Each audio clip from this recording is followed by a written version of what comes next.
आज सत्यशोधक प्रबोधन महासभेच्या वतीने सांगावा निवृत्तीच्या लेकींचा या व्याख्यानमालेचे आयोजन करण्यात आले आहे.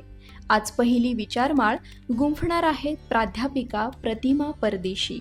प्राध्यापक प्रतिमा परदेशी यांचा परिचय. सत्यशोधक प्रतिमा परदेशी पुण्यातील अस्सल प्रबोधनाचा वारसा स्वीकारत विद्यार्थी दशेपासून सक्रिय राहिल्या आहेत. सत्यशोधक विचारांच्या मार्गानं विद्यार्थी दशेपासून काम करणाऱ्या प्रतिमाताई आज सत्यशोधक विचार आणि व्यवहार सगळ्यांपर्यंत पोहोचवण्याचं काम करीत आहे. विद्यार्थी दशेपासून त्या सत्यशोधक चळवळीत काम करत आहे. त्यांनी पुण्यातून सत्यशोधक विद्यार्थी संघटनेच्या माध्यमातून सहभाग घेतला.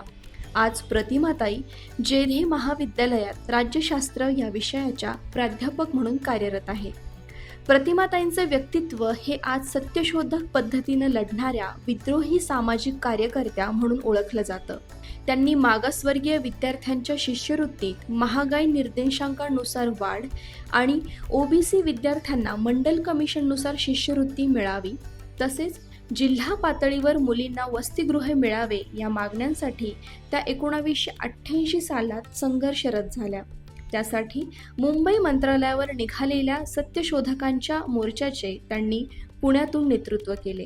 मुलींसाठी ज्यांनी पहिली शाळा सुरू केली त्याच भिडेवाड्यात ज्ञानज्योती सावित्रीबाई फुले ज्ञान संवर्धन केंद्र सुरू करावं यासाठी आंदोलने, मोर्चे काढले.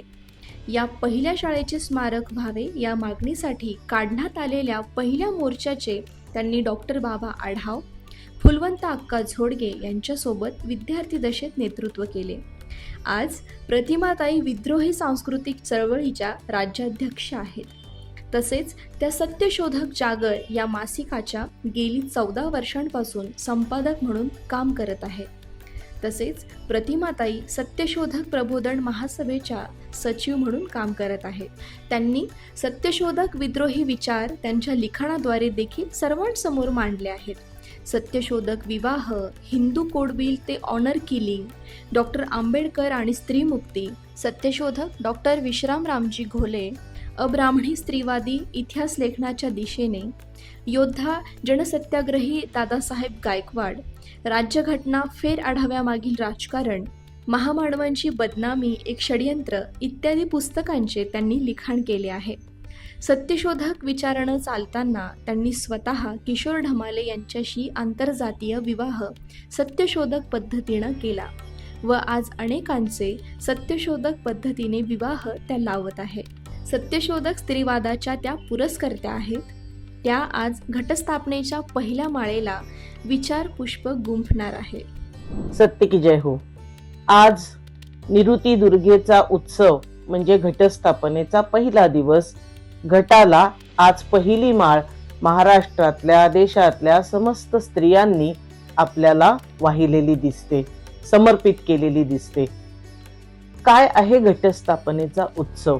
एकंदरीतच आपला इतिहास, आपली संस्कृती, आपल्या परंपरा, चालीरीती, सण, उत्सव हे हजारो वर्षांपासून चालत आलेले आपल्याला दिसतात. इतकंच नाही तर मानवाचं अख्खं जीवन, उभं आयुष्य सण उत्सवांनी व्यापून टाकलेलं सुद्धा आपल्याला दिसतं. हे सण उत्सव, हा इतिहास, या परंपरा, ही संस्कृती मानवी जीवनावर प्रभाव गाजवताना दिसतात. मग नेमका या सण उत्सव परंपरांचा अर्थ लावायचा कसा? कधी कधी या सण उत्सव परंपरा अक्षरशः विघातक वाटायला लागतात, तर कधी त्या मानवी जीवनाला विधायक दृष्टिकोन सुद्धा बहाल करताना दिसतात. मग मानवी जीवन व्यापून राहिलेल्या, त्याचं उभं आयुष्य ज्याने बांधलं गेलंय अशा सण उत्सव परंपरा, संस्कृतीकडे आपण नेमकं बघायचं कसं, हा महत्वाचा प्रश्न आहे. काही वेळेस अर्थहीन वाटणाऱ्या या परंपरांचा आपल्याला बरेचदा अर्थ कळतच नाही, अर्थ लागतच नाही. मग त्या अर्थहीन वाटायला लागतात. अशा वेळेला अत्यंत शांतपणे विचार करून हजारो वर्ष चालत आलेल्या परंपरा या उगाचच चालत आलेल्या नाहीत, त्यामागे नक्की कुठला तरी सत्य इतिहास दडला आहे का? आपल्या परंपरांवर, आपल्या उत्सवावर अलीकडच्या काळामध्ये काही जळमट ही साचली आहेत का, खोटी पुट त्याच्यावर जमली आहेत का, खोटा इतिहास रचला जातो आहे का, याचाही अभ्यास आपल्याला करावा लागेल. याचा विचार खरं तर तमाम बहुजन स्त्री पुरुषांनी केला पाहिजे.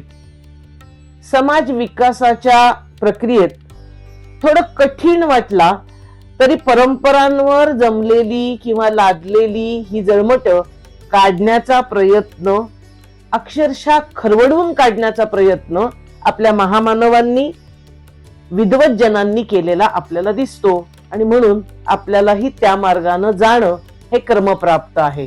मग इतिहासावर, सण उत्सवांवर जर अशी जळमट चढवली गेली असतील, लादली गेली असतील, तर ती खरवडून बघायला पाहिजे. त्याच्यातून आपल्याला एक नवा दृष्टिकोन, नवा इतिहास पुढे येण्याच्या शक्यता अधिक असतात. मग कसं बघायचं या उत्सवांकडे, कसं बघायचं या परंपरांकडे? का अंधश्रद्धा म्हणून त्यांना सगळं निकालात काढून टाकायचं, असं आपल्याला अर्थातच करता येणार नाही. कारण त्यांना अंधश्रद्धा म्हणून जर आपण निकालात काढलं तर कदाचित आपल्या सत्य इतिहासाला आपण ओळखू शकणार नाही, तर कदाचित आपण खऱ्या इतिहासापासून अनभिज्ञ राहू शकतो. आणि जे इतिहास विसरतात ते नवा इतिहास निर्माण करू शकत नाहीत. आणि म्हणून आपल्या या जुन्या इतिहासाकडे एका नव्या दृष्टीनं बघण्याची गरज आपल्याला निश्चितपणे वाटते. आणि ही गरज आज आपण घटस्थापनेच्या निमित्तानं अधोरेखित करूयात. घटस्थापनेसारखा उत्सव लक्षावधी स्त्रिया लक्षावधी काळापासून करत आल्यात. याचा नेमका अर्थ काय आहे? अर्थात इतिहासाकडे बघण्याचा एक नवा दृष्टिकोन आपल्याला घेऊन उभं राहिलं पाहिजे. हे अवघड काम आपल्याच समाजामध्ये, याच महाराष्ट्रामध्ये प्राच्य विद्या पंडित असणारे कॉम्रेड शरद पाटील यांनी केलेला आपल्याला दिसतो. एक अब्राह्मणी स्त्रीवादी दृष्टिकोनातून त्यांनी इतिहासाचा वेध घेतला आणि या परंपरांचा नवा अर्थ आपल्या समोर सादर केलेला आहे.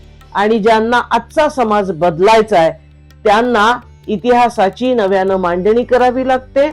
शरद पाटील असं सांगतात, मिथकांचा वास्तवानं केलेला परिहार म्हणजे प्रबोधन. आज आपल्याला स्त्रियांमध्ये समतावादी प्रबोधन गतिमान करायचं असेल तर घटस्थापनेकडे अब्राह्मणी स्त्रीवादी दृष्टिकोनातून पाहायला पाहिजे. त्याचा नवा अन्वयार्थ आपल्याला समाजापुढे मांडला पाहिजे. केवळ नकारात्मक दृष्टीने याच्याकडे पाहून आपल्याला चालणार नाही. या अब्राह्मणी स्त्रीवादी दृष्टिकोनातून घटस्थापनेच्या इतिहासाकडे पाहिलं तर काय दिसतं, अशी मांडणी करण्यात आलेली आहे की घटस्थापना खरं तर निरुती दुर्गेचा उत्सव. आता आपल्या मनात सहज हा प्रश्न पडला असेल, निरुती दुर्गा हा शब्दप्रयोग काय आहे? निरुती दुर्गेचा उत्सव, दुर्गा माता हा शब्द आपण बरेचदा ऐकतो, परंतु निरुती हा शब्द, हे नाव काळाच्या पडद्याआड हे ढकललं गेलेलं आहे. किंबहुना त्याच्याकडे एक नकारात्मक पद्धतीनं पाहिलं गेलंय. आणि म्हणूनच अब्राह्मणी स्त्रीवादी दृष्टीनं ही दुर्गा म्हणजे ही आदिशक्ती, ही निरुती आहे. निरुती दुर्गेचा उत्सव हा घटस्थापना असेल तर आपण हेच पहिल्यांदा समजून घेऊयात की निरुती नेमकी कोण होती. निरुती या शब्दाची उत्पत्ती आपल्याला काय सांगते? आपल्याला असं दिसतं की निर आणि ऋती अशा उत्पत्तीतून निरुती हा शब्द आपल्याला तयार होतो. आणि ऋत याचा अर्थच जगतचालक, ज्याला आज आपण जगत जननी, आदिमाया, आदिशक्ती असं म्हणतो, जी हे विश्व चालवतीये. विश्व चालवण्याची, हे जग चालवण्याची क्षमता जिच्यामध्ये आहे, अशी आदिशक्ती जी इतिहास काळामध्ये पहिलं नाव आपल्याला सापडतं ते आहे निरुतीचं. निरुती ही आद्य गणमाता आहे. भारतीय समाजाचे मूल घटक कोणते, असा प्रश्न जर आपण स्वतःला विचारला अभ्यासामधनं त्याचं उत्तर शोधायचा प्रयत्न केला तर त्याची प्राचीन काळातली उत्तरं अशी दिली जातात की भारतीय समाजाचे मूल घटक म्हणजे गण आहे, कुल आहे, गोत्र आहे, हे सर्व शब्द आपल्याला परिचित आहेत. पण आज ते ज्या अर्थानं वापरले जातात ते वेगळे आहेत. म्हणजे काळानुरूप या शब्दांना वेगळा अर्थ आलेला आहे. मग आपल्या इतिहासाच्या पहिल्या टप्प्यामध्ये, इतिहासाच्या सुरुवातीला जेव्हा हे शब्द अस्तित्वात आले, असे समाज अस्तित्वात आले, त्याचा अर्थ नेमका काय होता? खर तर कुल या शब्दाचाच अर्थ कुल म्हणजे स्त्री. म्हणजे भारताचा इतिहास हा स्त्री सत्तेपासून सुरू होतो. याचं कारणच या समाजामध्ये कुल हा एक महत्वाचा घटक होता. कुल म्हणजे स्त्रिया. कुलाचा संबंध हा अर्थातच शेतीशी आणि शेतीसाठी, शेती फलन व्हावं, शेती अधिकाधिक उत्पादन त्याच्यामध्ये व्हावं याच्यासाठी, म्हणजे शेती फलनासाठी तंत्र केलं जायचं. आणि या तंत्र करणाऱ्या कोण होत्या? त्या स्त्रिया होत्या. ते कुल होतं.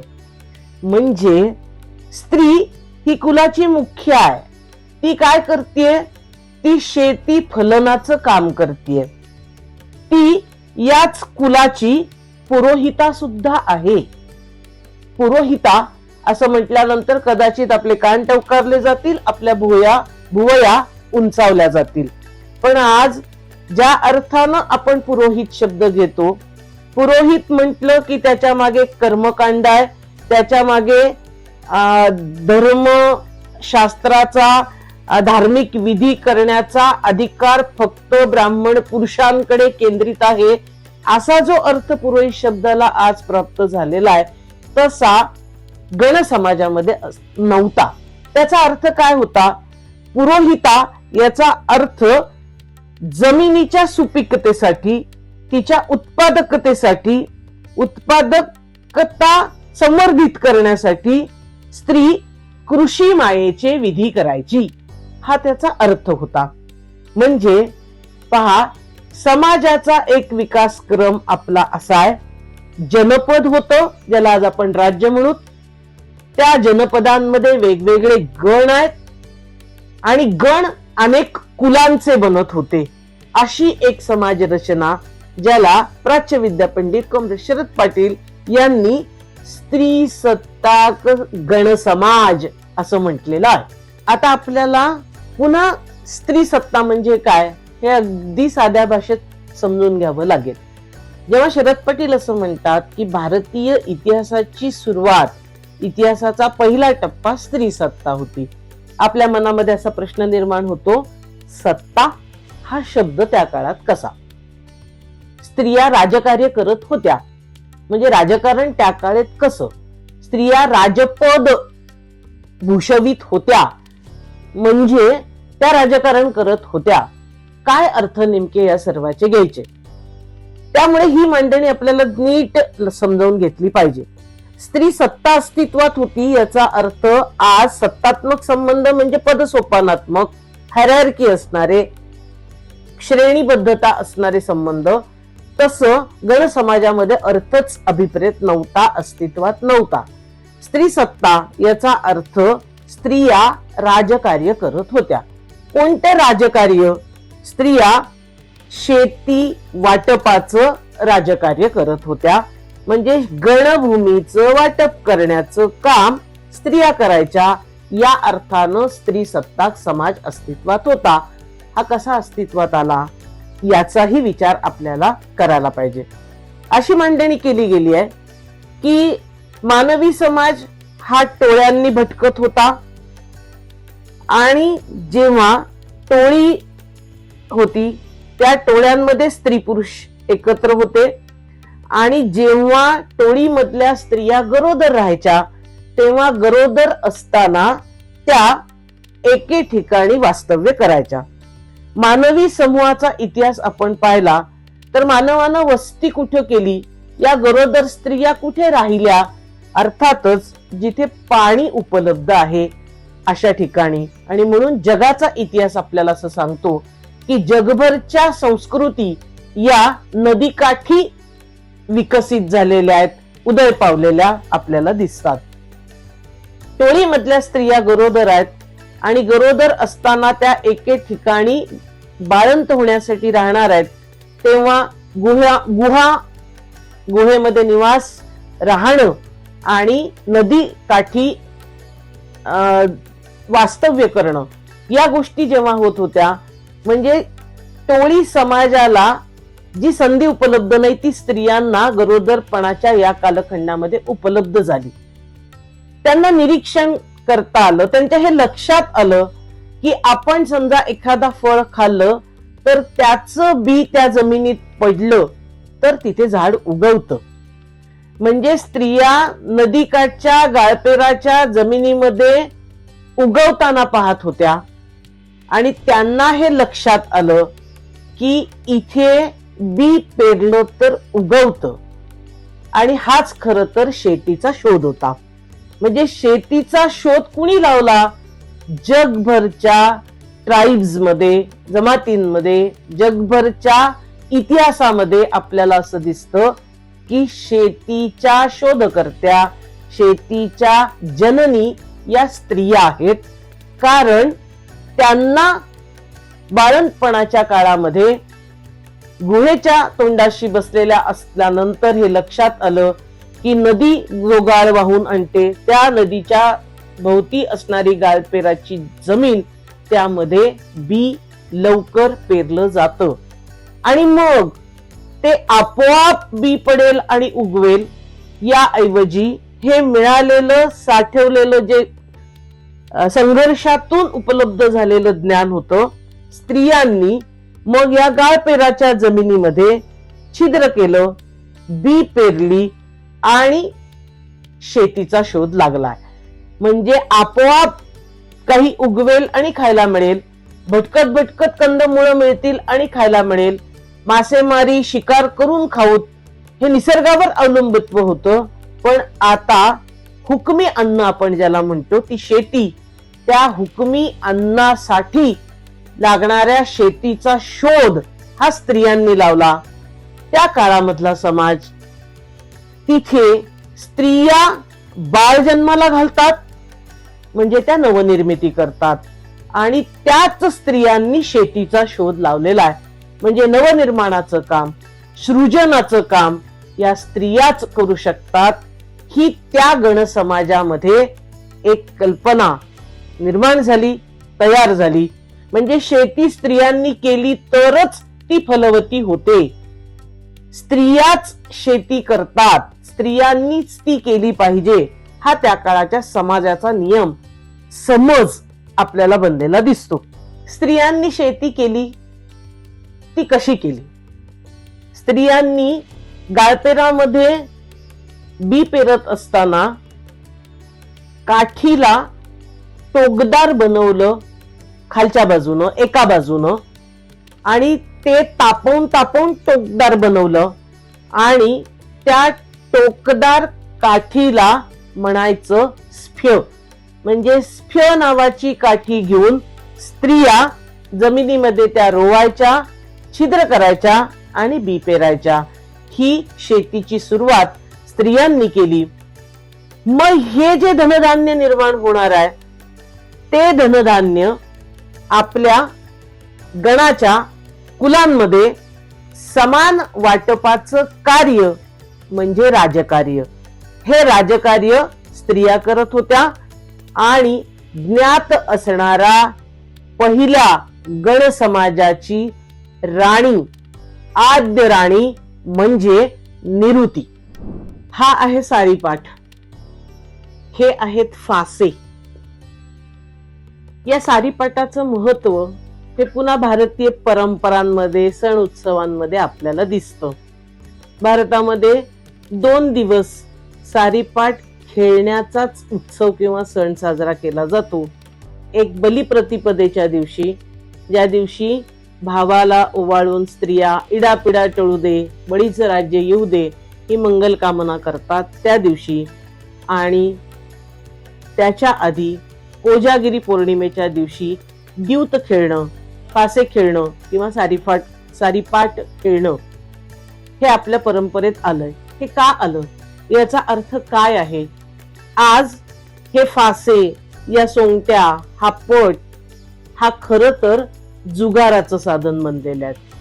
परंतु आपल्याला याचा परिचय हा महाभारतामध्ये झाला. द्रौपदीला पणाला लावलं गेलं, असे द्यूत टाकले गेले आणि हे राजन, तुझ्याकडे आता दावाला लावायला काय आहे, तर तू द्रौपदीला दावाला लाव. पण महाभारत काळामध्ये हा सारीपाट अस्तित्वात आलेला नाही. हा सारीपाट ही स्त्री सत्तेची देण आहे. याचाही इतिहास आपल्याला नीट लक्षात घेतला पाहिजे. हा चौपट, हा सारीपाट हे स्त्री सत्तेची देण आहे. स्त्री सत्तेमध्ये जी गणमुख्य आहे ती आपल्या गणभूमीचं, शेतीचं वाटप करत होती. गण कसा बनत होता? 96 कुळांचा एक गण. हा सारीपाट पहा. या सारीपाटाची एक बाजू 1 2 3 4 5 6 7 8 8 त्रिक 24, 24 चोक 96, म्हणजे ही 96 कुल आहेत. याच्या कुलमुख्या आहेत आणि गणमाता ही आपल्या या सर्व कुलमुख्यांना तिच्याकडे असणाऱ्या शेतजमिनीचं समान वाटप करत होती. म्हणजे पहा, स्त्री सत्तेमध्ये शेतजमीन समान पद्धतीनं वाटली जात होती. कुणाला वाटप केलं जात होतं? कुलमुख्यांना. हे वाटप कसं केलं जात होतं? म्हणजे शेतीचा शोध स्त्रियांनी लावला. एका गणाची मुख्या जी आहे ती आपल्या कुलमुख्यांना शेतीचं समान वाटप करते. हे समान वाटप कसं केलं जायचं? त्याच्यासाठी फासे वापरले जायचे. गणसभा भरायची. या गणसमाजातल्या सर्व कुलमुख्या गणसभेमध्ये सहभागी व्हायच्या. जी गणमुख्य आहे तिच्या हातामध्ये एक पात्र असायचं आणि त्या पात्रामध्ये फासे असायचे. फासे हे शेती वाटपाचं एक महत्वाचं उपलब्धी आहे. कसे होते त्या काळात फासे? त्याच्यामध्ये 96 फासे त्या पात्रामध्ये असायचे, जे पात्र गणमुख्या आपल्या हातामध्ये घेऊन सर्व कुलमुख्यांच्या समोर नृत्य करत जायची. ते खळखळायची. त्यातला एक फासा कुलमुख्येनं उचलायचा. या फास्यांवर वेगवेगळ्या प्रकारची चित्र काढली जायची. झाड असेल, प्राणी असतील, पक्षी असेल, धान्य असेल, चिन्ह फास्यांवर. आणि ते फास्याचं पात्र गणमुख्या आपल्या कुलमुख्यांपुढे घेऊन जाते. त्यातला एक फासा उचलायचा. झाडाचं चिन्ह आहे. जमिनीवर दोरीनं मोजमाप करून तिथे सुद्धा झाडाचं चिन्ह, प्राण्यांचं चिन्ह, धान्याचं चिन्ह त्या जमिनीवर पण काढलं जायचं. प्राण्याचं चित्र आलं तर प्राण्याचं चित्र असणारी जमीन त्या कुलमुख्येनी तिच्या कुलानं कसायची. म्हणजे अशा प्रकारे पहा, संगीत म्हणजे शेतीचा शोध तर स्त्रियांनी लावलाच, पण शेतीचं वाटप करत असताना त्या नृत्य करतायत. म्हणजे कलेची, साहित्याची निर्माती, संस्कृतीच्या निर्मात्या या स्त्रिया आहेत. हे अब्राह्मणी स्त्रीवाद आपल्याला अधोरेखित करताना दिसतो. गणितीचा शोध म्हणजे दोरीनं समसमान जमीन वाटण्याचं गोष्ट, ही सुद्धा आपल्याला स्त्री सत्तेमध्ये अस्तित्वात आलेली दिसते. म्हणजे गणिती, भूमिती, संस्कृती, शेती या सर्वाच्या निर्मात्या, साहित्याच्या निर्मात्या, मौखिक साहित्य. शेती करत असताना त्या कृषी मायेचे मंत्र म्हणत होत्या. म्हणजे साहित्याच्या, ज्ञानाच्या, श्रमाच्या त्या जननी निर्मात्या आपल्याला ठरलेल्या दिसतात. आणि म्हणून हा सारीपाट हा स्त्री सत्तेच्या इतिहासामध्ये महत्वाचा आहे. आजही तुळजापूरला आपण गेलो, नवरात्र उत्सवामध्ये भारतभरातून स्त्री पुरुष त्या भवानीचा जागर करण्यासाठी, त्या अंबा माताचा जागर करण्यासाठी, त्या निरुतीचा जागर करण्यासाठी, दुर्गेचा जागर करण्यासाठी, रेणुकेचा जागर करण्यासाठी वेगवेगळ्या ठाण्यांवर, वेगवेगळ्या ठिकाणांवर, कुणी सप्तशृंगी गडावर हे नमस्कारासाठी जातात. जेव्हा आपण तुळजापूरच्या मंदिराला जातो, दोन गोष्टी आपलं लक्ष वेधून घेतात. एक, त्याच तुळजा भवानीच्या डोंगरावर मंदिराच्या इथे शिवाजी दरवाजा आहे. छत्रपती शिवाजी महाराज हे स्त्री सत्तेचे, मातृसत्तेचे उपासक आहेत. ते भवानी मातेच्या दर्शनाला जायचे आणि तिथे त्यांनी एक गोपूर किंवा दार, आपल्याला प्रवेशद्वार निर्माण करून दिलेलं दिसतं. त्याच्यासाठी आर्थिक सहकार्य केलेलं दिसतं. देवीच्या देवळाच्या खालच्या बाजूला म्हणजे मुख्य पूजा वगैरे झाल्यानंतर जुन्या जाणत्या आयाबाया या देवीच्या माहेरला जातात. काय आहे देवीचं माहेर? 1 किलोमीटर भर पुढे देवीचं माहेर आहे. आणि देवीचं माहेर म्हणजे 9 रात्र देवी जागलेली आहे. ती दुष्ट प्रवृत्तींचा संहार करणारी आहे आणि ती थकते. 10व्या दिवशी दसऱ्याला ती देवीचं जे माहेर आहे तिथे जाऊन विश्रांती करणारी. तिथे जर तुम्ही गेलात त्या देवळात, देऊळ अत्यंत छोट आणि खरा इतिहास तिथे दडलेला असल्यामुळे थोडं दुर्लक्षित सुद्धा आहे.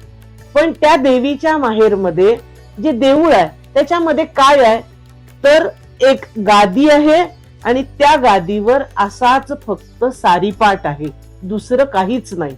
म्हणजे ते देऊळ आजही आम्हाला ही प्रेरणा देतं की या आदिशक्तीनं, या भवानी मातेनं, या दुर्गेनं, या निरुतीनं, या रेणुका मातेनं, या अंबाबाईनं आम्हाला काय शिकवलं?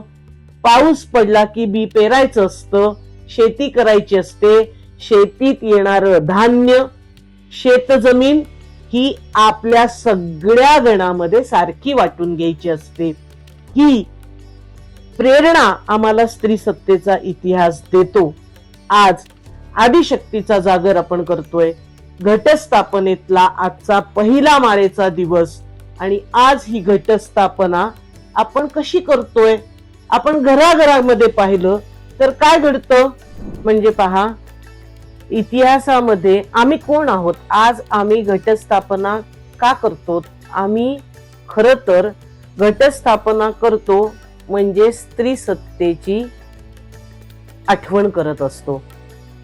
आम्ही शेतीच्या जननी आहोत. शेतीचा शोध आम्ही स्त्रियांनी लावलेला आहे. ही नेणीव म्हणजे सबकॉन्शियस माइंड मध्ये, नेणिवेमध्ये आपण स्त्री सत्तेचा इतिहास साचून ठेवलेला आहे आणि ही नेणीव व्यक्त होते घटस्थापनेच्या उत्सवामध्ये. स्त्रिया घरी घट बसवतात, घट प्रस्थापित करतात. म्हणजे नेमकं काय करतात? आपण घटस्थापना करत असताना एक परडी सारखी टोपली आणतो. त्या टोपलीमध्ये किंवा पत्रावळीवर आपण माती टाकतो.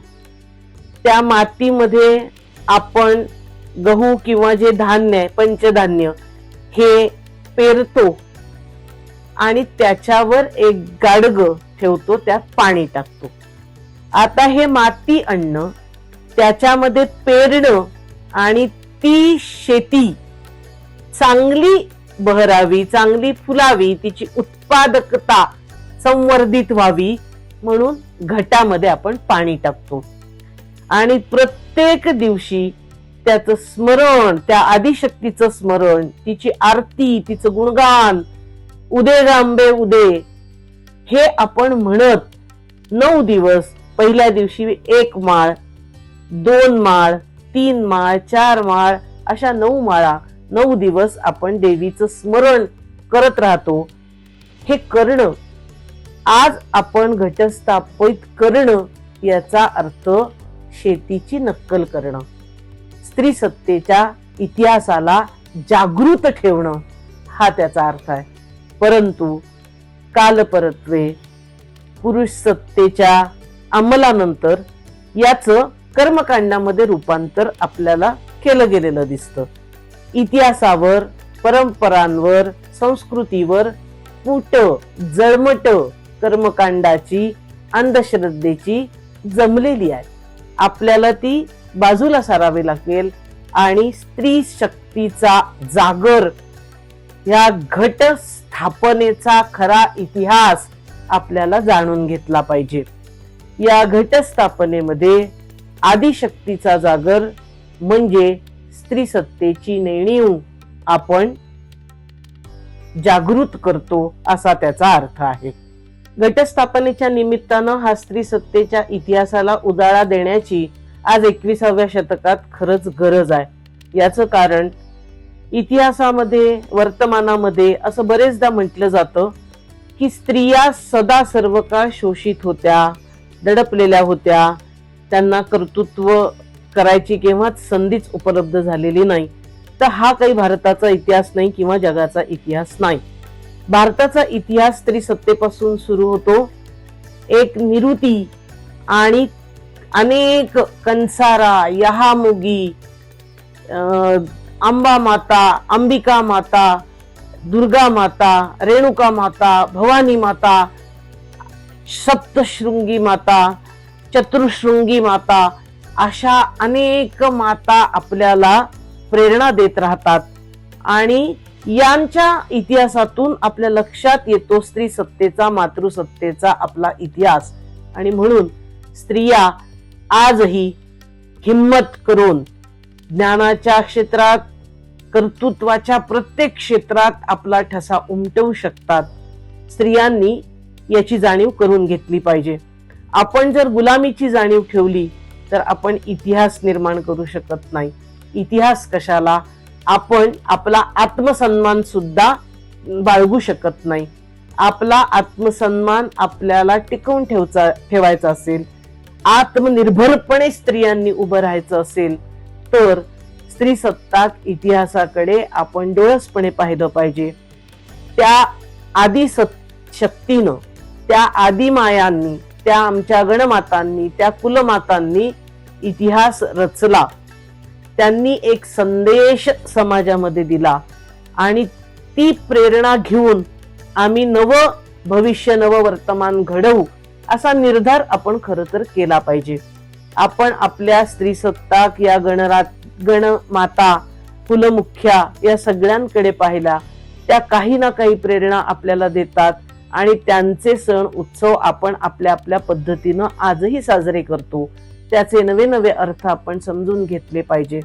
आदिवासी भागामध्ये, धुळे नंदुरबार मध्ये कंसारा माता यहामोगी देवी आहे. यहामोगी देवी हिचं जर आपण प्रतीक पाहिलं तर ती कणगीत उभी आहे. धान्याच्या कणगीत आमची कुलमुख्या उभी आहे. आदिवासी समुदाय तिथे पूजा अर्चेसाठी, तिचं स्मरण करण्यासाठी जातो तेव्हा काय करतो, आपल्या घरातलं टोपलीभर धान्य तो सोबत घेऊन जातो. त्या यहामोगीच्या कणगीमध्ये ते धान्य ओततो आणि त्या कणगीतलं थोडं धान्य आपल्या टोपलीत घेऊन घरी परत येतो आणि पेरायसाठी जे धान्य ठेवलंय त्यात ते धान्य टाकतो. आणि जेव्हा पहिला पाऊस पडतो, पेरणीचा दिवस येतो, तेव्हा ते धान्य पेरण्यासाठी घेतो. म्हणजे यहामोगी असेल, कंसारा माता असतील, ते आजही ही प्रेरणा देतात, आम्ही धान्याच्या देवता आहोत, आम्ही शेतीच्या देवता आहोत. यहामोगी आजही प्रेरणा देते, पेरते व्हा, पाऊस पडला की बी पेरायचं असतं. ही स्त्री सत्तेतली एक कुलमुख्या आजही आपल्याला संदेश देते. तिच्याकडे टोपलीभर धान्य घेऊन जाण्याचा अर्थ आपण आज नीटपणे समस्त कष्टकरी स्त्री पुरुषांना समजून सांगायला पाहिजे.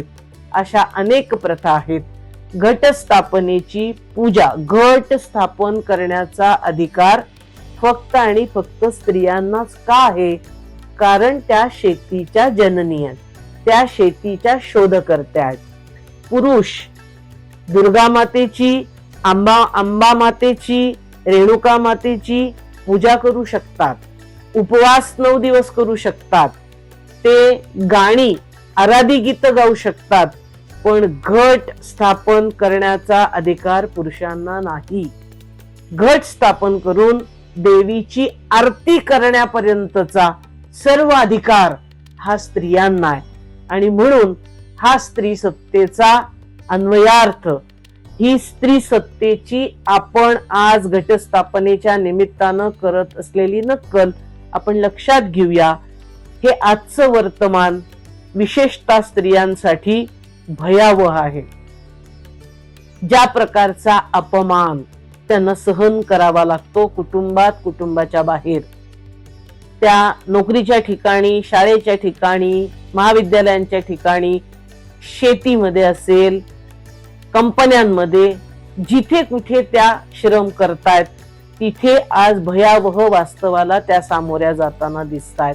त्यामुळे त्यांच्यामध्ये हिंमत निर्माण झाली पाहिजे. त्या हिंसाचाराला सामोऱ्या जाताना आपल्याला दिसतायत. म्हणून आपल्याला कालीचा इतिहास हा त्यांना सांगावा लागेल. जेव्हा असा अन्याय, अत्याचार वाढतो, शोषण वाढतं, तेव्हा सुरुवातीला आपल्याला आत्मबळ एकवटावं लागतं, आपल्याला हिम्मत ही करावी लागते, आपल्याला प्रेरणा घेऊन नव्या दमानं नवा समाज निर्माण करावा लागतो. आणि म्हणून समस्त स्त्रियांनी आपण हे लक्षात घेऊया. खर तर निवृत्तीचा हाच सांगावा. एक काळ होता स्त्रियांनी राजपद हे कसं चालवलं जातं हे दाखवून दिलंय. आजही आपण या समाजाला स्त्री पुरुष समतेचा, सन्मानाचा नवा विचार देण्यासाठी सिद्ध झालं पाहिजे. हाच खरं तर निवृत्तीच्या लेकींचा सांगावा आहे. सत्य की जय हो.